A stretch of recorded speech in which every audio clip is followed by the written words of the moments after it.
Hi, I am Laksh Gangwani, founder of DigiJanus. Today, we welcome you to the first episode of WealthTech TV, which is a quarterly production by WealthTech subcommittee within the Singapore Fintech Association. We aim to bring together the regulatory changes, recent happenings, etc., that impact the wider wealth industry. So today, we are going to have a very power-packed episode for you, which will be kicked off by the president of Singapore Fintech Association, Shadab Taiyabi. Then we'll be joined by head of investment and advisory from Syfe, Ritesh Ganeriwal, who will give us a wider overview. And then we are joined by three wealth tech leaders who will share with us how their strategies are changing as the world sees more uncertainty. I really hope that you guys enjoy this episode as much as we did while we were recording. And with that, I want to hand it over to Shadab. Please take over. Hello, my name is Shadab Taiyabi. I'm the elected president of the Singapore Fintech Association. I've been in the fintech industry for more than 15 years, having worked in multiple organizations, big and small, across the various segments of the fintech space. I currently work for a large asset management firm. Overall, the fintech ecosystem in Singapore has grown humongously in the past few years. It is very well reflected in the membership base of the SFA as well, representing over 800 plus companies in Singapore. We have expanded ourselves into many different verticals, including payments, remittances, Web 3.0, digital financing, and many other cross verticals as well. Overall, the growth of the fintech ecosystem is very well represented in the growth of the Fintech Association as well. I'm happy to announce that we have more than 10 different subcommittees within the Singapore Fintech Association umbrella now. WealthTech is the latest addition to that. WealthTech subcommittee comprises of 3 different B2C robo-players, 3 B2B robo-players, and a very good representation from the traditional financial services industry, including a global bank, which has a very large regional presence, as well as a global asset manager, which has a very large regional presence as well. Overall, the WealthTech subcommittee is aimed at solving 2 major initiatives, one being advocacy for the wealth tech industry segment, and the second being market development initiatives. I'm very pleased to have some of my colleagues from the different companies as part of the SFA membership base join us for this wealth tech TV segment. Hi, I'm Ritesh. I represent the wealth tech subcommittee today, and I work at Syfe, a leading wealth management platform in Asia. Last few years have been challenging for the financial markets. We've seen the unfolding of once-in-a-lifetime macro events, starting with the COVID crisis. We have also seen unprecedented policy actions from the central banks as geographical and geopolitical headwinds leading to tectonic shifts in the market and a future that looks increasingly uncertain. Now, 2022 was a particularly painful year for the global financial markets as the Fed embarked upon one of the fastest rate hiking cycles in recent history amidst a decade's high inflation. We also saw increased volatility globally as energy prices spiked with the Russia-Ukraine war, and Chinese markets continued to face headwinds with regulatory overhang and uncertainties around its zero-COVID policy. Now, 2023, of course, began with a positive note as the markets recovered, with hopes of inflation taming down. However, the Fed has remained steadfast in its approach with continued rate hikes. We are seeing early signs of stress in the market with the recent collapse of banks such as SVB and the takeover of Credit Suisse by UBS. This has definitely shaken investor confidence on the safety of their assets. Zooming into Singapore, the wealth tech ecosystem remains robust amidst the global turmoil. With its stable economy and unique position as the wealth management hub of Asia, Singapore has continued to attract venture capital funding and therefore startups to set up shops in Singapore.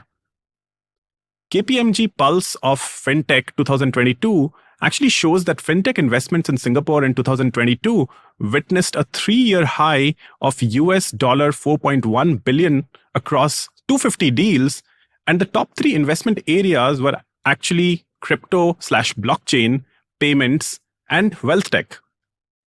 Even from a talent perspective, Singapore is home to a thriving ecosystem of talent across the spectrum of job scope and seniority. Some of the world's best talents actually continue to see Singapore as the place to be and at the same time raise their families. Now, To get more insights today, I'm very excited that we will speak with three of the largest B2C wealth tech players in Singapore, Syfe, StashAway, and Endowus, to understand how they are navigating these uncertain markets and how it has affected their growth trajectories. Thank you, Ritesh. That was a really, really good introduction. And couldn't agree with you more that we live in very uncertain times when it comes to what the regulators are doing, how things are moving. So having said that, I'm really glad to invite our first guest today to this inaugural edition of WealthTech TV, Dhruv, who is the founder and CEO of Syfe. Before we get started, Dhruv, a couple of lines of introduction from you, please. Hi, thanks so much for having me, Laksh. This is great to be here and have this conversation today. So I'm Dhruv Arora. I'm the founder and CEO of Syfe. Syfe is a digital wealth manager based in Singapore on a mission to empower people to build their wealth for a better future. We have operations in Singapore and recently in Hong Kong and Australia. And in Singapore alone, we cater to north of 100,000 users, making us one of the largest players in the region. Tell you more as we get along. Yeah, absolutely. Very, very excited to have you here. So, Dhruv, as Ritesh was talking about the uncertainty, etc., that has persisted over the last 6 to 12 months. How do you think this uncertainty is changing your growth strategy? What are you doing differently, etc., so that we let the wider audience know?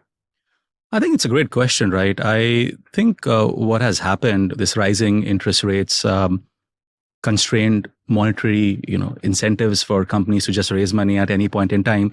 I think that has changed the way how industries and businesses are getting built.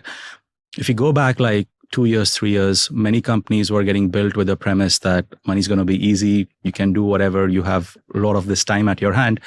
But with capital getting constrained, efficiency and profitability have become center stage.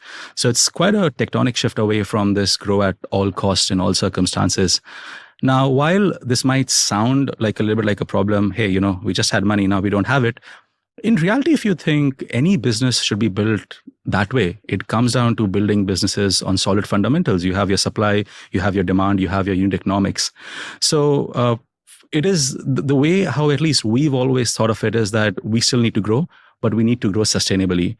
Now, the good thing for Syfe, of course, is that over the last few years, if there's one thing we've learned is that to build a business, especially in a B2C kind of a fintech domain, sometimes people forget the C. We haven't.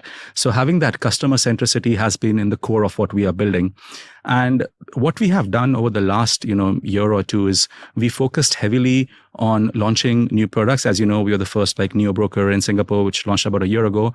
But at the same time, we've also expanded our footprint outside Singapore with offices and operations in Hong Kong and Australia.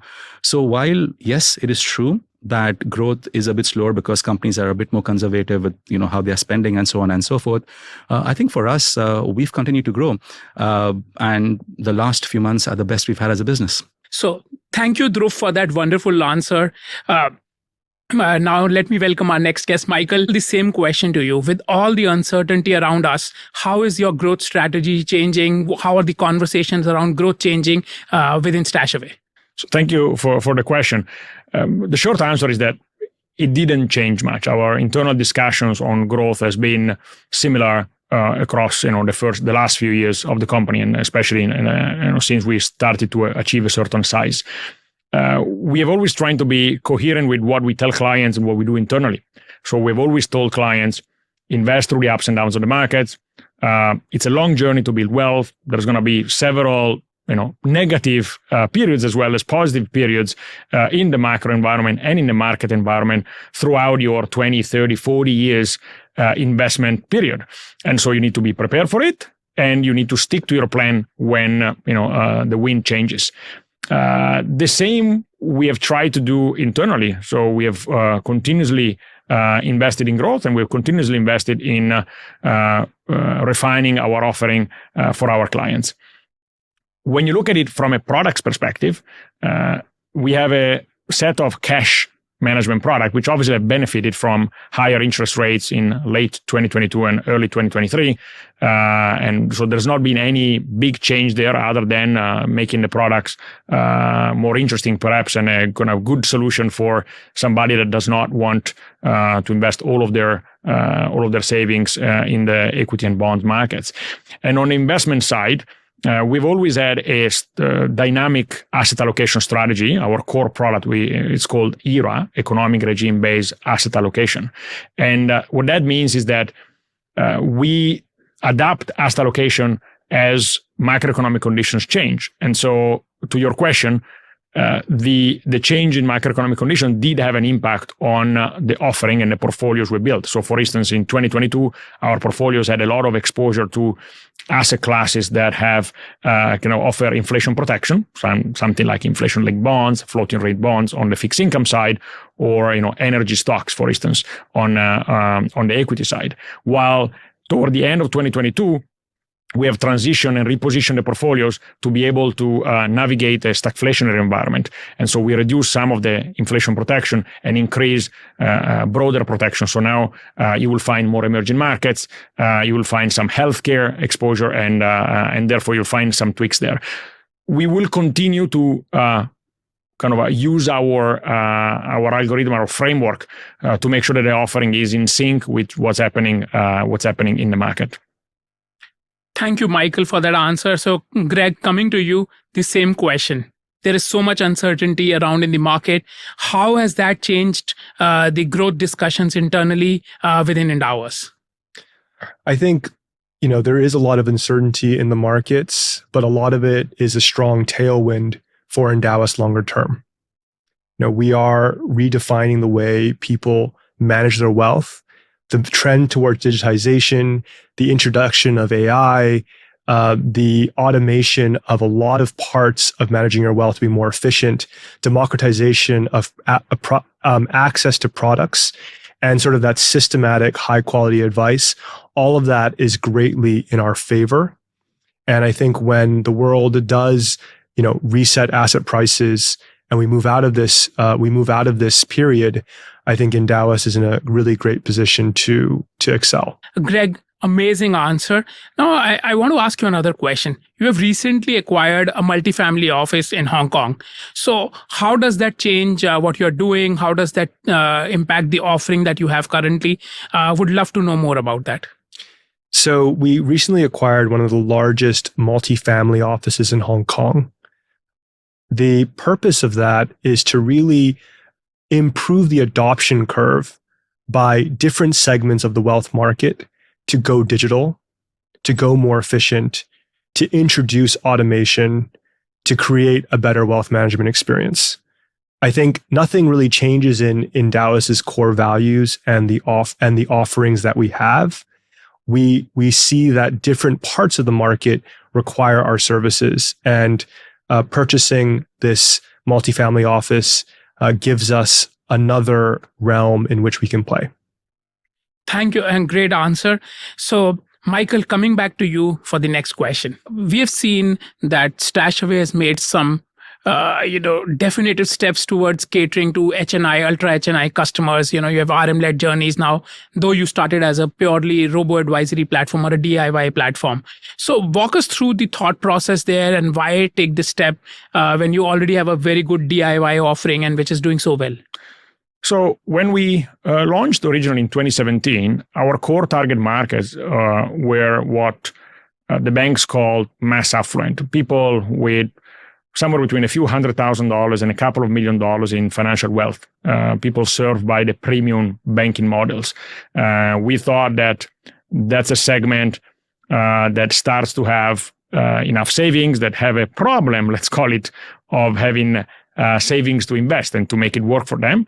But it's very underserved by the banks. And that's, in fact, been our core target market. So 30 to 45 years old, white-collar professional, making good money, starting to be in a phase of their life where they treat their money more seriously, maybe because they just got married or they're having kids.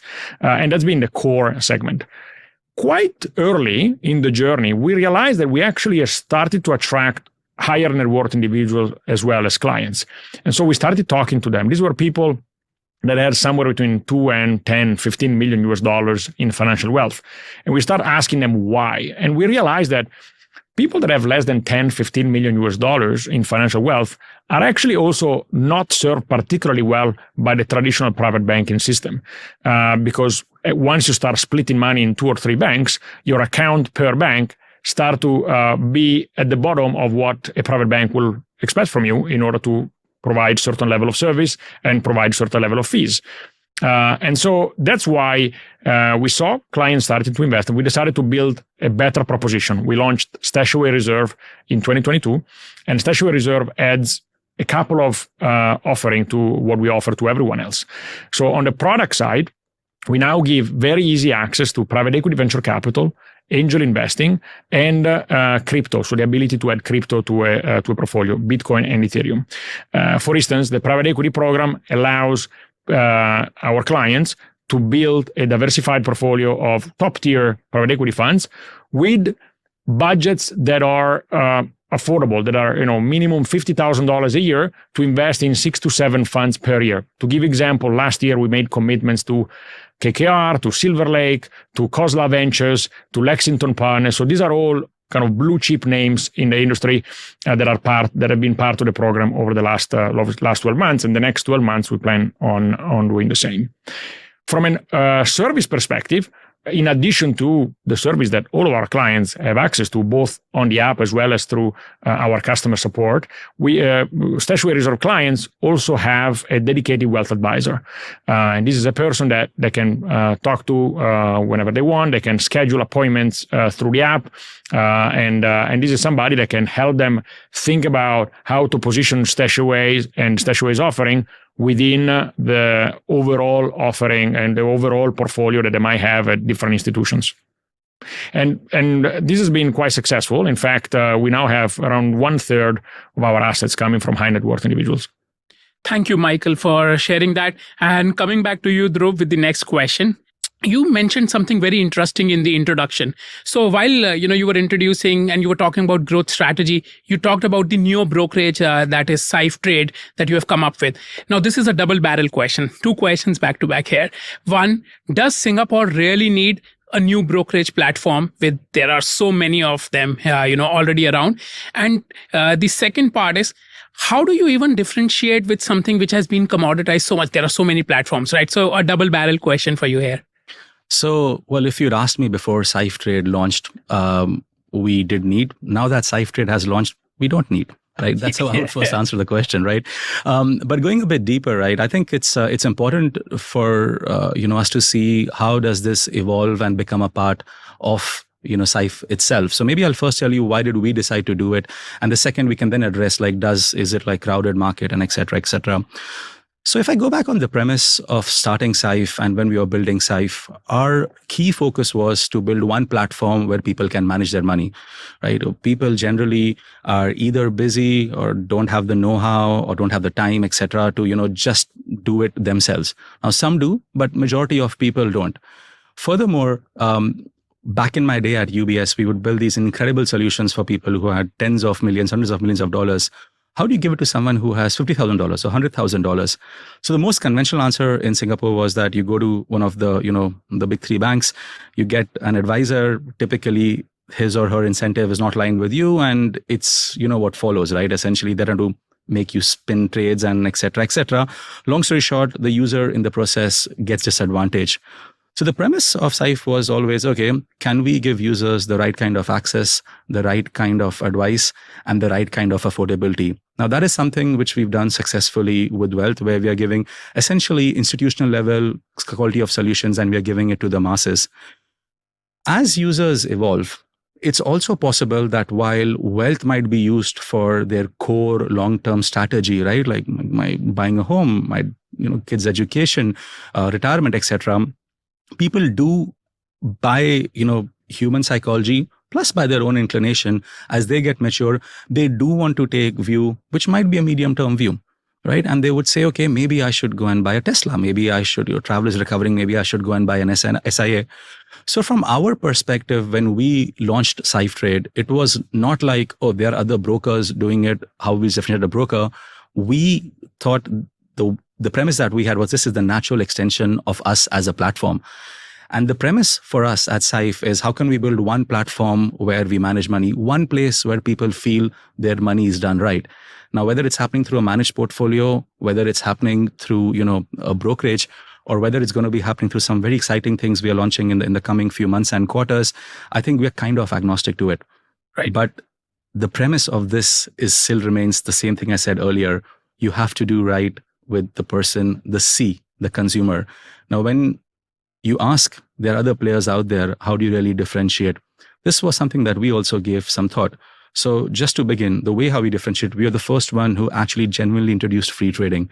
Not the one that says that it's free and then charges you multiple other ways without you knowing. Genuinely like free trading. Secondly, we're the first ones to offer fractional trading. Thirdly, we are the first one who now gives users access to Dow Jones and highest quality data, which people have to pay for these services and then make it, available for them. And fourthly, compare us with any other brokerage platform out there. Traditionally, they are more targeted at traders, at professionals who know a lot about their markets and so on and so forth. We, on the other hand, are targeting at users who are not the guys who are going to be trading 4 times a day. They might trade 4 times a month. Yep. But they still need a simple, easy-go platform. And even as we build the platform, we've built many, many unique things. I'll give you one small example to summarize. Users, for example, a very common thing in Singapore is DCA. I want to buy $1,000 of Tesla every month. Conventionally, you go to any of the broker, I log in once a month, I transfer some money in, I do go through a 6-step search process, I choose and I buy. And maybe I can't buy $1,000 because the stock price is $825 and I can only buy one. But at Syfe, we've actually built this feature called recurring buy, where you can choose to buy a stock on a daily, weekly or monthly basis, as little or as much as you want, across the entire stock universe. So from a user, we've taken that cognitive load away. Yep. And it just becomes an easier thing, and there's no, oh shit, I have to do this every morning and all.